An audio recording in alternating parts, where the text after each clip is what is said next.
working harder. So glad I came. Assalamualaikum warahmatullahi wabarakatuh. Kami dari kelompok 2 akan mempresentasikan Pusat Pertanggungjawaban, Pusat Pendapatan. dan pusat beban. Selamat menyaksikan. Di sini kelompok kami akan menjelaskan tentang pusat tanggung jawab, pusat beban, dan pusat pendapatan. Jadi, pusat tanggung jawab adalah organisasi yang dipimpin oleh manajer pada aktivitas yang dilakukan.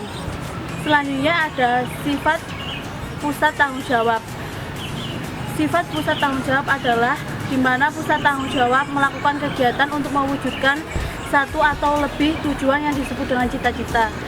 Fungsi dari pusat tanggung jawab adalah mengimplementasikan strategi. Selanjutnya di sini saya akan menjelaskan tentang tabel pusat pertanggungjawaban, di mana menjelaskan cara kerja pusat pertanggungjawaban, yang pusat pertanggungjawaban menerima bahan baku, tenaga kerja, jasa dengan menggunakan modal kerja seperti persediaan, peralatan, piutang, dan aktiva. Pusat pertanggungjawaban pada akhirnya memiliki tujuan yaitu mengubah input menjadi output yang dihasilkan, baik yang tak berwujud seperti barang atau yang tidak berwujud seperti jasa. Dalam hubungan antara input dan output, manajemen bertanggung jawab untuk memastikan hubungan yang optimal antara input dan output, di mana hubungan itu bersifat timbal balik dan langsung, akan tetapi tidak secara langsung berkaitan dengan output yang dihasilkan. Suatu pusat tanggung jawab akan bersifat efisien jika dilakukan dengan tepat dan akan bersifat efektif jika melakukan hal-hal yang tepat. Di sini saya akan menjelaskan pusat beban dan pendapatan. Pusat pendapatan adalah suatu pertanggungjawaban ketika manajer untuk menghasilkan pendapat sebagai pengukuran keuangan dari output. Contoh umum manajer penjualan dalam organisasi non-laba yakni pelanggan manajer laba dengan membandingkan antara pendapatan laba dan akan menyediakan cara yang lebih sederhana dan efektif untuk mendorong dan menarik mempertahankan konsumen. Selanjutnya, pusat beban. Pusat beban adalah pusat pertanggungjawaban yang seluruh inputnya diukur dengan jumlah uang, namun outputnya tidak diukur dengan cara yang sama. Ada dua jenis beban, yaitu pusat beban teknik dan pusat beban kebijakan. Pusat beban teknik adalah merupakan pusat pertanggungjawaban yang jumlah bebannya secara tepat dan memadai dapat diestimasikan dengan wajar. Pusat kebijakan adalah merupakan pusat pertanggungjawaban yang jumlah bebannya tidak diestimasikan, tidak tersedia. Selanjutnya, ciri-ciri pengendalian umum, yaitu ada dua, penyusunan anggaran dan variabel biaya. Yang pertama, penyusunan anggaran. Manajemen membuat keputusan anggaran untuk pusat beban kebijakan yang terpisah dari pusat beban teknik. Selanjutnya, manajemen membentukkan apakah anggaran operasi yang diajukan bisa mencerminkan biaya per unit dari pelaksanaan atau secara efisien. Yang kedua, variabel biaya. Tidak seperti dalam pusat beban teknik yang sama dipengaruhi oleh perubahan volume jangka pendek. Biaya dalam pusat beban kebijakan cukup terfungsi dari fluktuasi jangka pendek. Jenis pengendalian keuangan.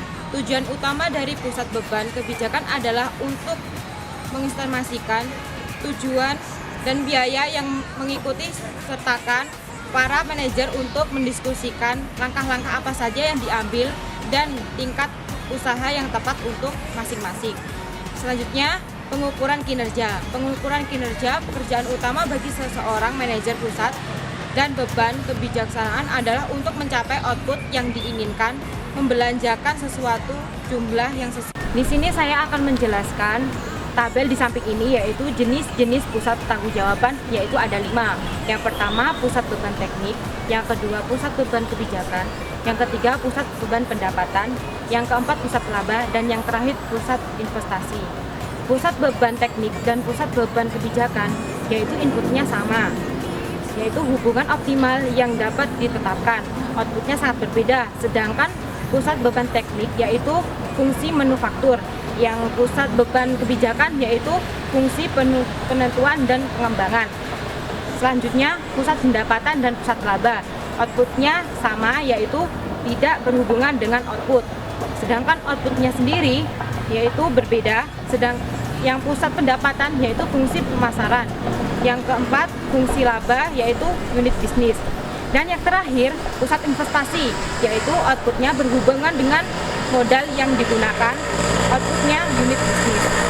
Baik, di sini saya akan menjelaskan terkait pusat administratif dan pusat pendukung. Di mana pusat administratif merupakan meliputi manajemen senior korporat dan manajemen unit bisnis. Manajemen senior korporat itu seperti pemanajemenan di perusahaan Garuda. Kemudian manajemen unit bisnis itu seperti pemanajemenan di perusahaan Bata. Kemudian terkait pusat pendukung. Pusat pendukung merupakan unit-unit yang mengendalikan atau menyajikan pelayanan kepada pusat yang bertanggung jawab. Kemudian ada beberapa permasalahan dan pengendalian. Yang pertama ada kesulitan dalam pengukuran output. Kesulitan dalam pengukuran output seperti perhitungan gaji. Kenapa harus gaji? Karena begitu rutin sehingga unit-unit tersebut termasuk pusat beban teknik. Kemudian permasalahan dalam pengendalian ada tidak adanya keselarasan cita-cita. Kemudian penyusunan anggaran. Penyusunan anggaran sendiri ditujukan untuk pengendalian dalam suatu perusahaan, di mana anggaran-anggaran nantinya akan disusun secara rapi sehingga nantinya akan terrealisasikan untuk program kinerja yang bagus. Seperti kalau ada kendala-kendala yang jelek, maka penyusunan anggarannya pasti ada yang salah. Di sini saya akan menjelaskan tentang pusat penelitian dan pengembangan. Pusat penelitian dan pengembangan dalam bahasa Inggrisnya adalah Research and Development. Dalam Research and Development ini pastinya ada suatu permasalahan dalam pengendaliannya. Permasalahan utama yaitu ada dua. Pertama adalah kesulitan dalam menghadapi hasil dengan input, dan kedua tidak adanya keselarasan cita-cita. Yang dimaksud tidak adanya keselarasan cita-cita ini adalah pusat administrasi inginnya membentuk biaya yang seefektif dan seefisien mungkin, sedangkan pusat penelitian dan pengembangan ingin produknya berhasil semaksimal mungkin dan terbaik dari yang terbaik, sehingga tidak ada keselarasan cita-cita antara pusat administrasi dengan pusat penelitian dan pengembangan. Kemudian ada rangkaian kesatuan penelitian dan pengembangan. Aktivitas-aktivitas dari Research and Development ini sangatlah berkaitan dalam hal penelitian dan pengembangan. Pertama, pastinya suatu produk ada penelitian. Penelitian itu berencana dan tidak berencana. Kemudian dalam pengembangannya, produk yang sudah diteliti dan ingin dikembangkan itu pasti ada pembatalan. Semisal produk mencapai 90% dan akan mencapai 100%, akan tetapi tidak sesuai dengan masyarakat. Pastinya perusahaan mau tidak mau harus menghentikannya. Kemudian ada program litbang. Program litbang ini dalam programnya atau prosentasenya itu tidak ada mekanisme yang dapat diukur, akan tetapi perusahaan mengukurnya dengan cara dari hasil biaya-biaya atau biaya aktual perusahaan atau dari biaya-biaya pesaing. Kemudian setelah itu ada anggaran tahunan. Apabila program litbang sudah dijalankan, otomatis program tersebut dalam jangka panjang, sehingga program litbang itu dalam jangka panjang itu pastinya ada kalenderisasi. Dalam kalenderisasi, perusahaan pasti akan menetapkan akan menambah karyawan dalam tanggal ini atau akan menambah persediaan dalam tanggal ini dan lain sebagainya. Kemudian setelah anggaran tahunan pastinya ada pengukuran kinerja. Nah, dalam pengukuran kinerja ini, pengukuran kinerja dilakukan perusahaan biasanya dalam per bulan atau per kuartal. Yang dimaksud pengukuran ini biasanya perusahaan mengukur dengan biaya aktual atau biaya yang sebenarnya. Semisal penelitian mengeluarkan dengan biaya sebesar 1 juta, akan tetapi dalam aktualnya sebesar 1,5 juta. Nah, seperti itu perusahaan dalam mengukur kinerja untuk produknya.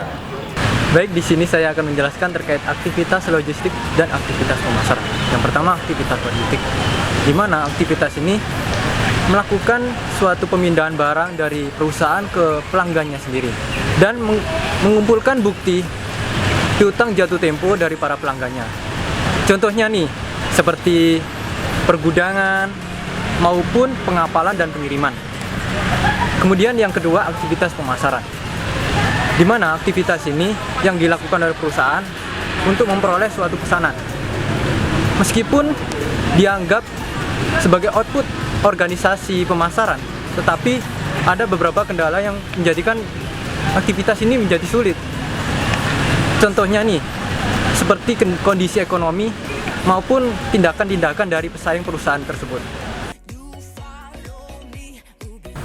Jadi dalam kasus ini dapat diketahui bahwa Westport Electric terdapat kesalahan dalam penganggarannya karena tidak sesuai dengan fakta atau aktualnya. Dalam penyataan ini, apa yang seharusnya dilakukan oleh Westport Electric berkenaan dengan evaluasi masalah yang diangkat dalam kasus? Sebelumnya teman-teman bisa baca dulu dari kasus-kasus yang sudah kita lampirkan ke teman-teman. Baik, saya akan menjelaskan. Jadi, kinerja yang terjadi ada di perusahaan Westport Electric ini masih belum tertata dengan rapi, mulai dari staf legalnya maupun dari staf administrasinya. Kita sudah tahu bahwa di staf administrasi penganggarannya itu dianggap belum baik, tetapi di bagian presiden atau wakil presiden karena belum teliti sehingga mereka hanya bisa menyetujuinya saja. Selain itu, sistem pengendalian internalnya itu kurang baik. Mengapa?